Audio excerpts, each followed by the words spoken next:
Well, hello and welcome once again to the DCL podcast, where we're inviting you to sit back, relax, and we'll be on our way shortly.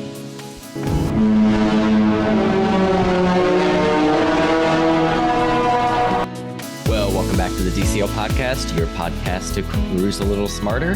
And we are definitely helping you cruise a little smarter today. We are bringing it back to our 101 series, basically. Going back to the basics here, redoing a show that definitely needs a retouch, but I am your host, Lake, and I'm not alone. I threw Christy off with a change in intro here. Christy, how are you? I am well, Lake. How are you? Doing pretty good. We have a very informative episode today. Yeah, I'm excited about this episode. I think I have wanted to record this episode for an entire year, at least. Yeah, this has been a long time coming, and like I said, very much ready for a redo, because a lot has changed since we've last done this episode. But to help us with this episode, we are bringing back our guest who helped us in the original iteration of this episode, our thrifty saver, Amber. Oh my gosh, that was the world's greatest introduction, Lake. Thank you so much.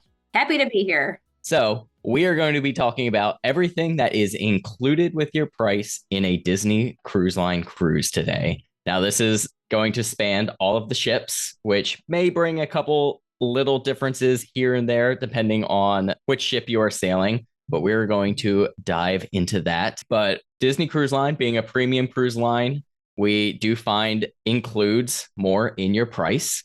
So while that price may be higher in some situations compared to other lines and other ships, you do get quite a bit included. So we're going to break it all down and get into it. Why don't we go ahead and start with really the first thing you book is your stateroom. We're talking about once you're on board, no upcharges, just going straight for what you've already paid for and what you can get without spending additional money on the ship. And while obviously, yes, every cruise line, you're going to get a stateroom. You have to stay somewhere. I do think that the Disney Cruise Line rooms are typically a little bit better from the various classes and suites that I've stayed in on other ships. I think generally, like for standard size staterooms, I think you get more room and more storage generally, like universally. Yeah, I agree. And the 2 bathrooms right there, an included extra bathroom. We have the split baths that Amber just mentioned. So you have one room in most cabin categories that has a toilet and a sink. And then the other room has the shower and a sink. And then something to note about the shower, which is different than other cruise lines, for those that put conditioner in your hair. And if you've been on a royal ship or you've been on NCL, your conditioner is not included. It's like an all-in-one product on those cruise lines where you literally any washing that you're doing is out of one product. But on Disney, you have shampoo, you have conditioner, and you have body wash in each of the staterooms. They also have bar soap that they use for the hand washing. And that's the other thing the stateroom includes. They include bathtubs in almost all stateroom categories. Whereas most cruise lines, you have to be in a suite in order to get that bathtub. Disney has it in almost all stateroom categories. So that is amazing. It's super helpful if you have a child that is still in bath mode. Also, deluxe families being able to sleep 5 is a luxury that not a lot of other ships have on a standard size veranda room, where usually you also have to find yourself in those higher suite classes just to sleep a family of 5 or book a second room. And they have more connecting cabins than other cruise lines. It's great that they offer connecting rooms in most of their stateroom categories. And I'm not familiar with other cruise lines, but the fact that the balconies can also be connecting, I don't know if that's rare or not rare on other cruise lines, but it's super cool because when you do that, if you have a connecting room, obviously, you can open up the balcony and it's just massive. Yeah, that part makes it nice. If you're really curious if your balcony can connect, you can check with your travel agent to see if you have, or call Disney yourself, to see if you have a fire door in between the 2 cabins, because if you have a fire door, that balcony door can't be opened. The other thing I was going to state is the in-room TVs have like an on-demand feature. And so you can actually get a bunch of Disney movies. Like for whatever reason, I always watch Sweet Home Alabama on a cruise, especially if I'm by myself in a cabin or if they're out doing something else. Like that movie is just a classic to get some Room service, they have the large catalog of Disney movies. So if you're really into a Beauty and the Beast animated or live action, you can watch those typically in your stateroom as well. And there's no charge for that. Yeah, that's huge because again, in other cruise lines, they have like 5 channels and $15 to watch a movie. Right. Yeah, I will say the Disney catalog has not been updated in a few years. It's like if you're trying to watch like Guardians of the Galaxy 3, that's not going to be there, but they still have probably 100 choices. Yeah. And my go-to choice is Enchanted on every cruise. I just end up watching Enchanted for some reason. Maybe one day I'll try that. Well, it's not quite Disney Plus situation. It is way better than other cruise lines. And nothing hurts me more than when you're on other cruise lines and they have that one channel that rotates the same 3 movies I've never seen in my life and suddenly have seen 6 times by the end of a sailing. That brings up a point with on Disney, you can like pause your movie and finish it the next day or whatever. Yeah, A+. I hate saying I watch TV on a cruise, but we're all chilling at some point in the room. Right. Well, at some point when you're in the room chilling and watching this movie, you eventually get hungry, which brings you to, I think, one of the biggest exclusive included items on Disney Cruise Line is the room service is included. And that is huge. And that's not even included on all premium cruise lines. In fact, I can't think of any that include it completely. For listeners, let us know if I'm missing something. But now they've all started charging for delivery fee. And I love that Disney doesn't. So for breakfast, you can get a continental breakfast. There's actually a room card one of those door cards rather, that's in your drawer in your stateroom. You can fill that out. If you need more, you can ask your stateroom attendant for more. So you can have room service. You can have the drip coffee brought to you. There are some items that there is a charge for. So if you want popcorn delivered via room service, you have to pay for it. If you want M&Ms, I believe is the candy choice that I mentioned during the last time we recorded this episode, you have to pay for that. But there is cookies included. You can ask for. You can get Mickey bars. Mickey bars that are like $6.50 or $7 at the park are included on Disney Cruise Line in room service. I especially love a good Mickey bar after my Castaway Day. You're like sailing away. You have them deliver that. It's so good. You just want to tip your rooms, the attendant who actually delivers the items. So while it's not totally free because you are going to give a little bit of money to tip, you don't have to pay for any of the items. And we're not talking about you don't have to give them a $20 tip. Give a couple dollars an item that you get delivered. But they have hot food. The wings, I understand, are very good. They can do allergy food, but so many options included. And it's like 24 hours a day, except for the last night of the cruise. Christy, I will ask a question for maybe a newcomer. When you tip them, is it cash or is it do you write it down like at a bar when you're tipping somebody? You could do either. So you can give them cash. You can also, when you place your order, if you do not have cash, ask them to bring a slip for you to sign. And you can do it that way. Gotcha. Yeah, the fact that you can get like full meals, and now they are not the most luxurious meals you're going to have on the ship. It's pretty basic pasta, wings, your chicken tenders, all of that good stuff. Hamburgers. They have flatbread pizzas, which they can also do for allergies. The cheese board is a pretty popular option as well.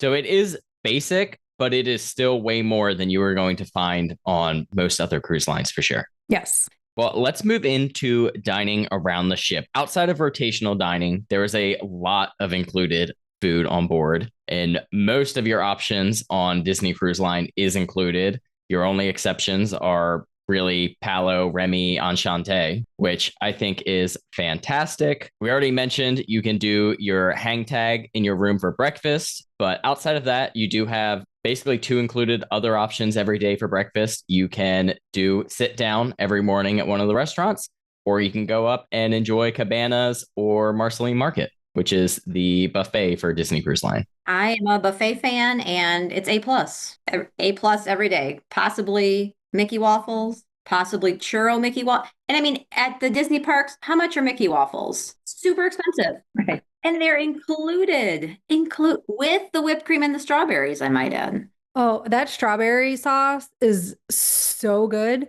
And then churro waffle day is typically the last day of the cruise or the island day of the cruise. You can ask your serving team when you get there when churro waffle day is, because that's how they refer to it. Don't miss churro waffle day. It is a slap. And a slap. He's so young. Sometimes you forget that Lake is young and then he throws out things like that. And then you remember. So it just threw me right off. The other place you can get breakfast is at the Cove Cafe or Deck 4 on the original Four Ships, the little coffee bar, which I don't know what that place is called. But the Cove Cafe has like coffee that you pay for, so not free. They have a case that has treats. They don't have treats for you if you have an allergy, but if you are non-allergy, food allergy person, you get to go up there. You can request from the servers that make your coffee or baristas. You don't even have to buy coffee. You can just ask for a treat and they will give it to you. No charge. And they are fancy treats too. It's not just like random treats. They are super fancy and super delicious. It's a good point. And then, of course, we do have deck food, which is included. And I think this is the biggest one that varies from ship to ship, because I definitely think the Magic and the Wonder are lacking this category because they really have one section that is available to you. But as you go in class of ships, you are getting more and more windows and options to choose from. But the Magic and the Wonder have two because they have Daisy Delights, which Steve loves for breakfast, which I forgot about. But he had talked about that in the previous episode as well, that you can get like a few options for breakfast at Daisy Delights, which is the outside stand before you get to Cabanas. But there is that stand, and then there's like the burger place. But doesn't the Magic also have a whole nother window during the day that has the shawarma? I mean, it's still part of Pete's. I will say the outside food is very healthy if you want it to be. Whereas I'm not sure if other cruise lines have like a fruit bar like Disney has and like healthy sandwiches and stuff like that. So I'll give it to them where their included food is not just hot dogs and chicken fingers. It's also healthy if that's your thing. On the Dream and the Fantasy, they have like a whole salad and wrap and fruit actual stand. That's fantastic. And then you could just walk up to there and ask for whatever kind of fruit you want. But I don't believe that the Wish has that. What's on the Wish? It's tacos, barbecue, and then the burgers. Burgers and pizza. Just those three things. And ice cream, I guess, is there too. Okay. Which leads us to soft serve. There is soft serve on the deck on all of Disney ships, and that is included. They do sometimes have allergy cones as well that you can ask for, and there's usually two choices of soft serve available. But they do change it up too. Sometimes there's like pistachio and like banana, whereas I feel like other cruise lines are mostly just chocolate vanilla. I love myself an included ice cream cone. Also, when Cabanas / Marceline is open for lunch, they usually in the back by wherever they'll have some sort of hot dessert, have some sort of ice cream back there too. So you can get ice cream there during lunchtime. That's true. And it's not soft serve. It's you scoop it. Yep. And it's nice. It's good ice cream. Yeah, no, good point. So yeah, you can pay for treats if you want to, but there's definitely plenty of treats on the ship if you don't want to pay for anything. And then there's also, of course, sit down lunch that you can go to. And what's different too about Disney as other cruise lines, or Disney than other cruise lines, is the sit down lunch is open every day of the cruise if you want it. So just because you might be in port that day, you can still go and have sit down lunch. While Lake is frozen, I will also say included are delicious juices inside Cabanas / Marceline. Really? Yeah, like orange juice, apple juice, cranberry juice. Like the machine. Yeah, the machine. Whereas other cruise lines, at breakfast, usually there's some juices. But for lunch, it's not very good lemonade and not very good iced tea and not very good some other fake watery drink. So I do love Disney for its included juices. And soda, which I don't think we've talked about yet. So soda is included in Marceline Market. On the pool deck, there's a soda stand, which there's also a drip coffee stand that you can get there as well. And then the juices Amber has just referenced. And I believe some of those are on deck as well. So those are on deck.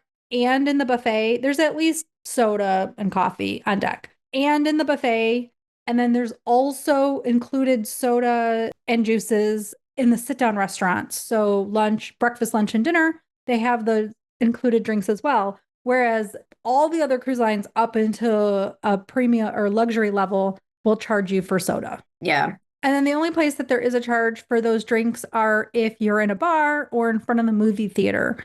So there is a charge for all those snacks that you can pick up in front of either the movie theater or the theater. Cabanas, Marceline Market, as we said, included breakfast and lunch. I will say that that is one section as for included food that may be lacking compared to some other cruise lines in their size and variety. And then probably the biggest loss that the Disney Cruise Line buffet takes is that it's not open for dinner. I hope that Disney is going to bring this back in the evening, especially for longer cruises on the European routes as well, or the transatlantic. Like if you're doing transatlantic or trans-Pacific and you're on a 15-night cruise, your servers are amazing, but you might not want a whole sit-down meal every single night. You might want it to be a little bit quicker. Every other cruise line has a buffet for dinner that Disney has not brought back. Well, that brings us into rotational dining, which is your main dining for the night. Every ship has 3 included restaurants on it that you are going to rotate throughout. Your serving staff is going to stay with you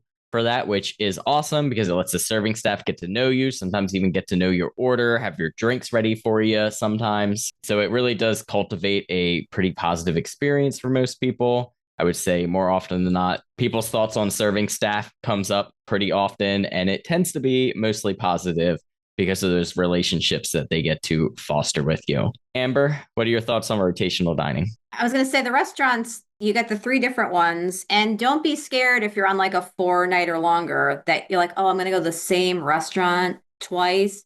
Yeah, but it's going to be different. It's the same setting, but they're going to have a completely different menu for longer cruises. I don't know what to say, but yeah, just A+ for Disney for having different places to go. And that's true about the different menus because I did a princess cruise back, I don't know, however many years ago, 7 years ago or something. And the menu was like, first of all, the kids menu was the exact same every single night. Same for Celebrity. Celebrity's great, but their kids menu was the same every single night. But on Princess, like the adult menu rotated like every other day. I feel like the previous menu came back. And so it's just really nice that these menus are completely different every single night. And also, I'll say included is sometimes some entertainment. Like maybe on I'll say the older cruises, less entertainment than the newer cruises where it's like Marvel in your face, Frozen in your face, Coco in your face. But it's not just simply dinner. It can be dinner and whatever you want to make of it. Whatever you want to watch there,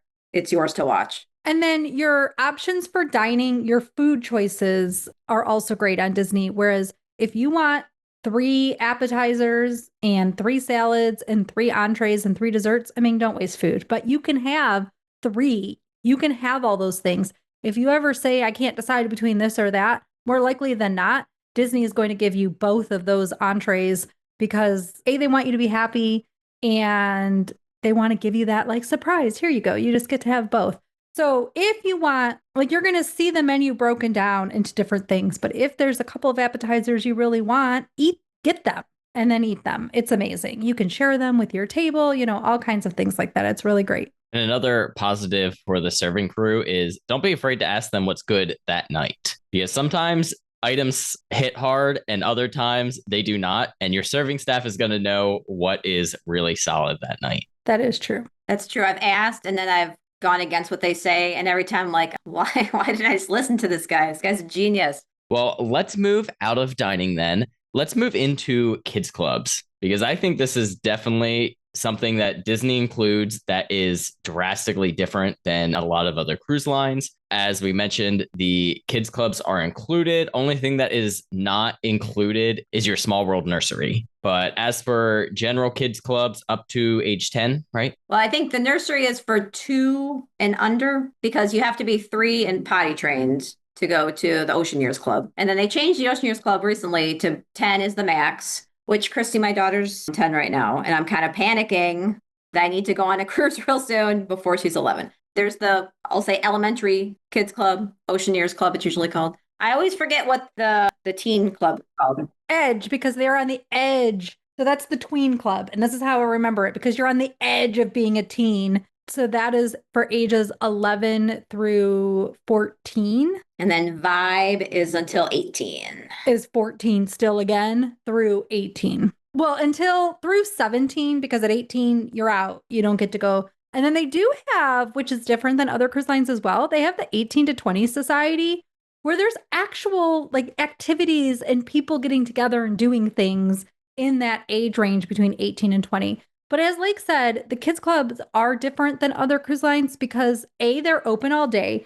Every other cruise line that I've been on that has had a kids club, they close for meals and they close for chunks of time during the day, which is fine. But it's also super nice to have your kids club be open from basically 9 a.m. earlier if it's a port day until I think it's past midnight. yeah, it depends on the age of the kids, but yes, it's late and it's much later than Amber or I are awake, and we're the problems because we're the ones with the children, which is just really huge because there would be times where, like on our celebrity cruise, that Blake would want to go to the kids club at 1 o'clock after lunch or one, whatever it was, and the kids club was closed. For sure. And then you have to like you're like, okay, want to watch a movie at 1? No, I gotta stop for you just kind of plan your day around the chunks of time the kids club is open. And it can just be added silly stress. Right. Now Disney, you don't have to worry about that. And there's always a variety of activities going on down there, but also a variety of like free play to do because there are multiple rooms in every kids club. So if your child likes to have a very set programming, you're doing this, then you're doing that. That is an option. But then there are also just other options of, hey, go and play, go and do these crafts. And then a lot of them also do story times with princesses, and you'll get random characters out and about throughout the kids club through the day. Lots of random characters and lots of games that have characters. So like they'll have that magic floor. I don't know what that thing's called, but it lights up and does stuff. And it'll be in the Navigator app that activity is going on. And then with that, characters, they surprise them at the end and then they do stuff like where Minnie Mouse is telling you to do something on the magic floor or whatever story time or whatever the thing is. So that's really good. The only exception I would say to this choose your own adventure kids club experience is if your children are aged 3 and 4, they are kept in a collective unit at this time with Disney Cruise Line. So they are going to move throughout the kids club together, doing programming together. And so the 3 and the 4-year-olds are not moving freely throughout the kids club. They are sticking together as like a little pod. Also, if you are late dining, you can take advantage of the dine and play, which is where they will expedite your child's meal and then they come and pick them up and take them to the kids club so you can enjoy the rest of your meal in quiet. I did not know that. That's cool. But you can also do this yourself. So when my son was around 8, we would do it and we do our own dine and play. So we would get his food, he would eat, and then we would just walk him to the kids club. So those are options. You can do it yourself if you're not late dining. The only other note I have is if all of these kid clubs activities sound interesting, or you may not have kids and want to experience some of these spaces, they do also include some open house times where anyone can go and explore these spaces. And there's a lot of open house times. And Disney does it in a really good way where there's always going to be secured programming during the hours that the kids clubs are open. But that there's a lot of times where there's open house times and they'll block off part of the kids club, depending on which ship you're on, they can do it in different ways.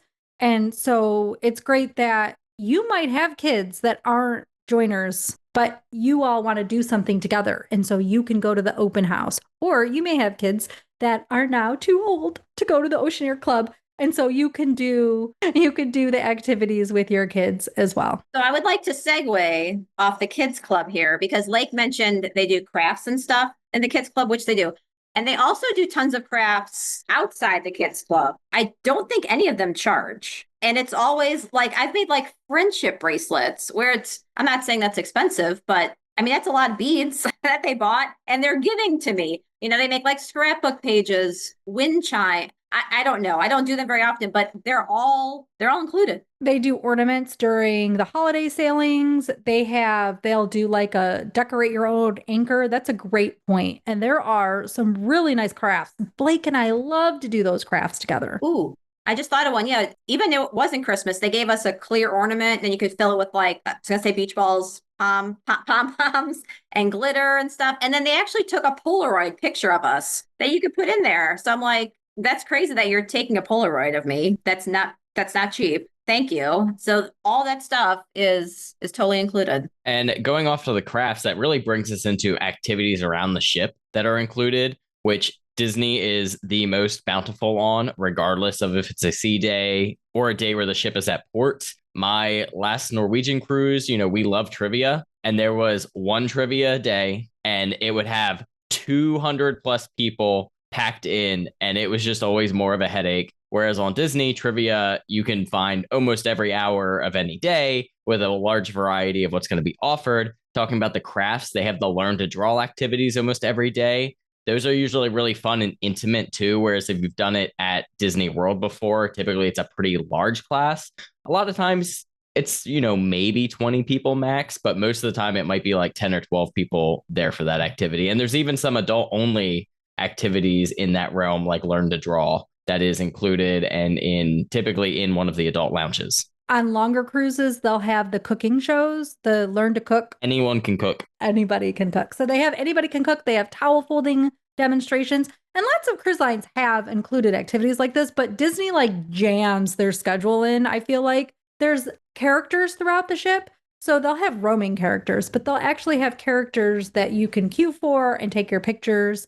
You can use your own camera to get your pictures, so you don't have to buy the picture package if you don't want to. Up on the pool deck, they have mini golf that there's no charge for on the Dream and the Fantasy.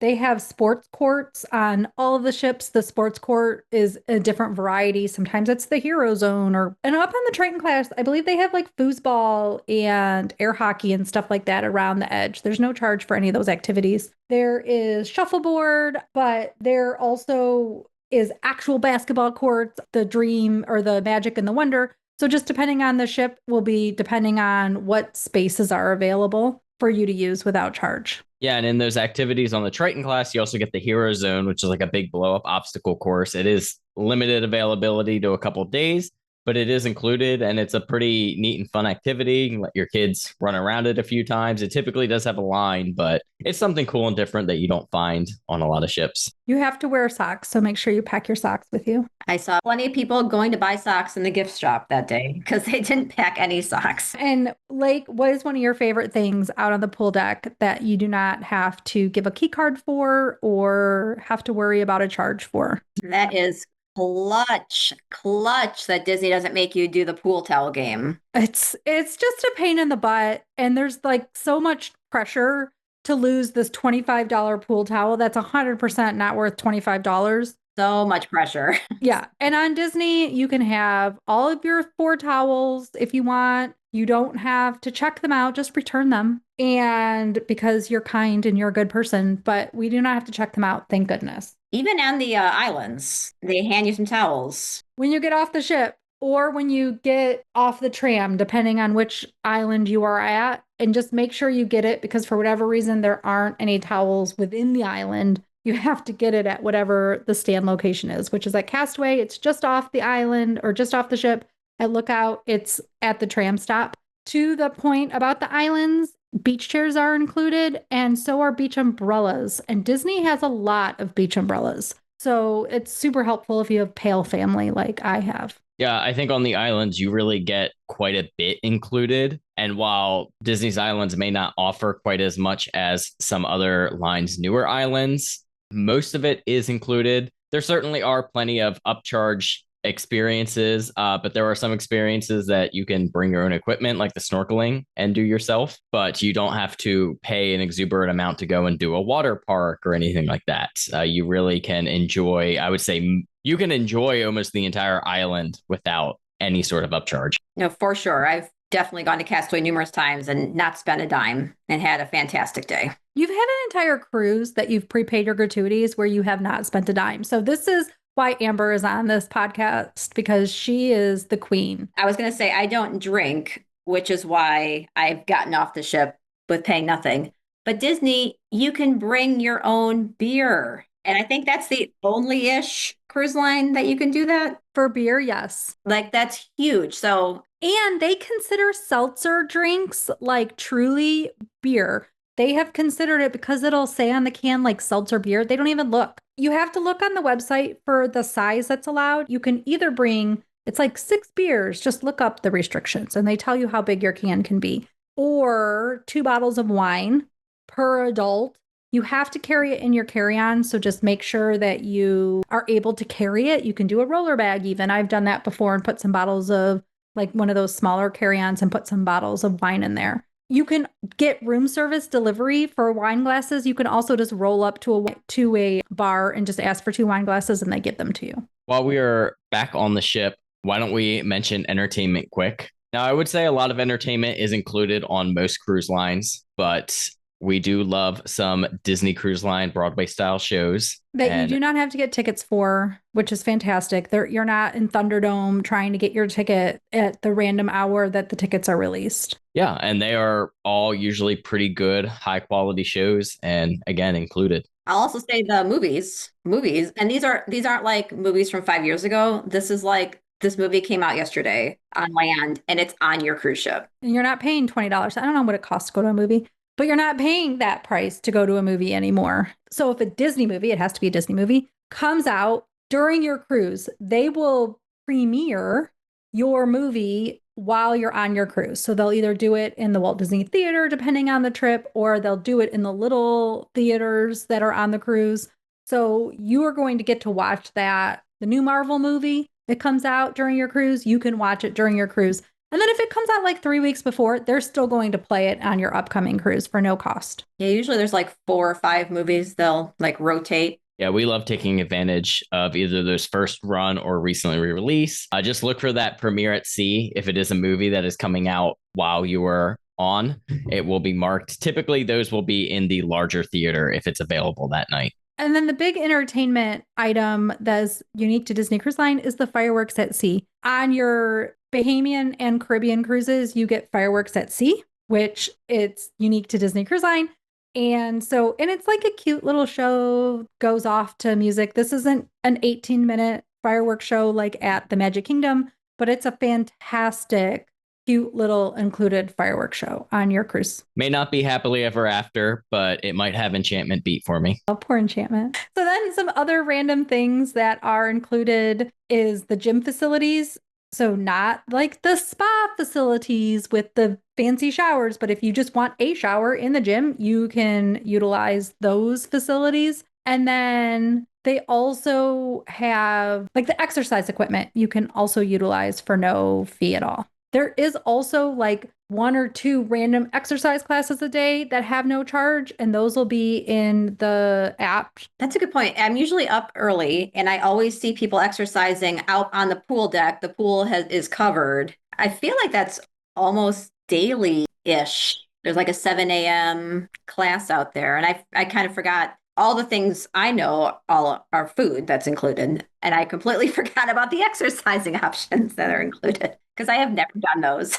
There's usually one early in the day, and then a lot of times there will be one later in the day, like at 4 o'clock or something too. So just double check that. Well, the last thing I wanted to touch on is adult spaces. And while all ships, again, have adult spaces, first off, Disney Cruise Line, I think, does the best with adult exclusive spaces. A lot of lounges or adult spaces on other ships are really not secluded or private. Pretty much anyone can wander in and out of there. But Disney, on many of its ships, the adult sections are separate sections. They are very secluded. So there's not a lot of ways that children should find their way into. And also, I find that pretty much all of their adult pool spaces tend to be way calmer and way quieter than any other ship's adult spaces. I am still scarred from the people having a physical fight on one of my cruises on a non-Disney cruise in the adult space. And I said, well, this was not what I was looking for. Yeah. Amber and I didn't even know some of the other cruise lines had adult only. I will say that maybe not the Triton class ships, but the other ones, all the clubs and bars are kind of in a clump. So it's kind of cool. You can hop from like Skyline to the Champagne bar to the sports bar, and you're just kind of bar hopping within a small radius. You're not like hoofing across the ship carrying your drink around. It's like a different feel in each of those rooms too. Yeah, Triton class does definitely lose out a little bit because it has a little bit more of those open, wanderable spaces. And while they are extremely well themed, I do love the seclusion of the private adult section for sure. But also areas like Satellite Falls is just nice and unique and usually just an all over good vibe and relaxing time. And that's what I was just going to say, is that the pool areas on the first 4 ships is, what would Lake say? It slaps. Doesn't quite work when I say it. They are amazing. So they have either the general area with the pool that has sometimes live music around it. That one might be more lively, but then there's also nooks and crannies, and as Lake said, Satellite Falls, which is pretty quiet. They are quite nice, and they're large spaces. And the Triton class doesn't quite have that, but they have other amazing things. Also, on some ships, you do get the extra exploratory activities, basically the Dream and Triton class, like Disney Uncharted Adventure, as well as Detective Agency. And those are just fun to go around and explore the ship and get to really experience and interact with a lot of the artwork as well on the ship. Yeah, those are really nice. Well, do we have any other inclusions we would like to discuss before we wrap it up? As we mentioned, there is no alcohol package on these ships, and you can bring your own alcohol, which is unique. There are a few opportunities where you can find some included alcohol, and typically it is not a lot. Keep an eye out for activities like the Captain's Toast on board. Typically, the spa will have some sort of activity at some point where they may offer some sort of drink or cleanser. So there are a few little activities that you can be involved in to find some included alcohol. There's a DVC type demonstration, and they always have a beverage, and that is included for anybody who wants to come and learn about DVC. So that's an option as well. So I have one last thing that is no additional charge, is you can use a travel agent to book your Disney cruise, and they can guide you through the process. If you are not working with the travel agent, I would love to help you. You can find my contact information in the show notes. Lake put a link in there that says work with Christy. I would be happy to guide you and help you with all of the ways that you can sort of get the most out of your Disney cruise before your cruise. Amber, anything else? No, but why don't we wrap this up, and then I'll think of like 10 more things that I forgot to mention. So yeah, thank you, Amber. Amber does the Instagram content whenever it's funny and cute and engaging. And so thank you very much for that. Well, I think we did a pretty good job covering most of what is included on a Disney cruise. We could talk all day about different activities and such that are included, but we need to wrap this one up. Amber, thank you so much for coming on. Where can our listeners follow you? I mean, I'm not that crazy, but I do love a good Instagram. It's amber.likes.stuff. And like Christy, I live near Disney, so I'm there quite a bit. And she's usually posting like random deals she found because, Amber's our great frugal friend. Well, Christy, where can our listeners follow you? You can find me all over the internet at Pack Your Pixie Dust. And again, as I mentioned, there is the link in the show notes if you would like to work with me on an upcoming cruise. Lake, where can we find you? You can find me on YouTube and Instagram at MouseGen, and you can always follow the podcast on Instagram and Facebook at DCL Podcast, and get more information on our website at dclpodcast.com. But that is going to do it for this episode. Thank you all so much for listening, and we will see you next time on the DCL Podcast. Bye, guys. Bye, everyone. Bye. Well, that's going to wrap up our show. Once again, we want to thank Amber for coming on and helping us discuss what's included on your Disney cruise. If you're enjoying the show, we greatly appreciate you leaving us a 5-star review on Apple Podcasts. We'd also like to thank our Patreons who help make this show happen each and every week for us. You too can help support the show by visiting us at patreon.com/DCLpodcast. Whether you're boarding a cruise, enjoying a trip to the parks, or adventuring outside of Disney, on behalf of myself, Christy, and Steve, we want to wish you smooth sailing and safe travels. And we'll see you next time on the DCL Podcast.